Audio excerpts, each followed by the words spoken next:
upcoming projects, events, tours, things like that. You know, South by Southwest is going to be huge. You know, that's mid-March. I got a bunch of shows out there. Duck Down to Smoking Section, Hustle Palooza, Ruby Hornet, a bunch of different shows out there.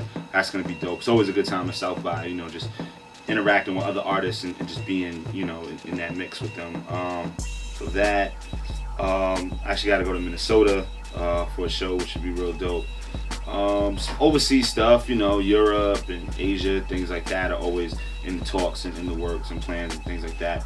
And then beyond that, just recording, just working on new music. You know, my follow-up album to The Salvation, I called my sophomore album because Live from the Tape Deck was kind of an in-between. Me and Oman did it literally in a month. We did it over the month of July. So I feel like that wasn't my follow-up. You know, this is my follow-up coming up now to The Salvation, which is called a Dream Deferred.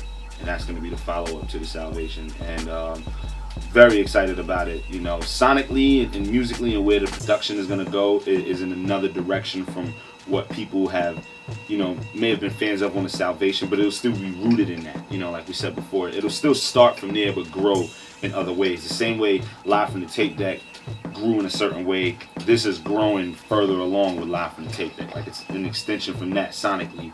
But lyrically, it's just going to be what fans have come to know and love and expect from me.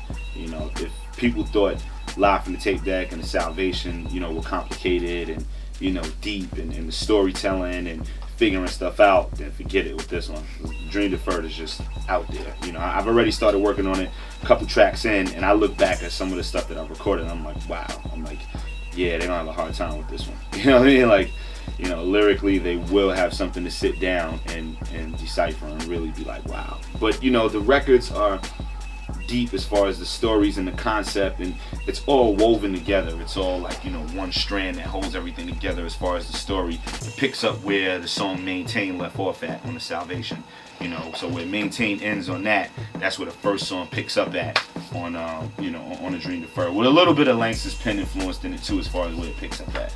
But and the concept just goes on with the story, you know, and you can kind of get the feel of it from the title of Dream Deferred. Obviously, Langston Hughes' poem, you know, Langston Hughes is one of my favorite writers. I'm big on literature outside of hip-hop, outside of beats and rhymes and all that. You know, I read a lot, you know, huge on a lot of writers from Langston Hughes to Donald Goines, everybody in between. You know, David Simon is like an idol to me. I met David Simon and kind of didn't know what to do. You know what I mean? Like, just because of what he puts together when he puts pen to paper. So a lot of that is reflected. Peep game, you already know what it is. Your man Skyzoo, Skyzoo, live from the borough. You logged on to prescribemag.com. Get prescribed, you know?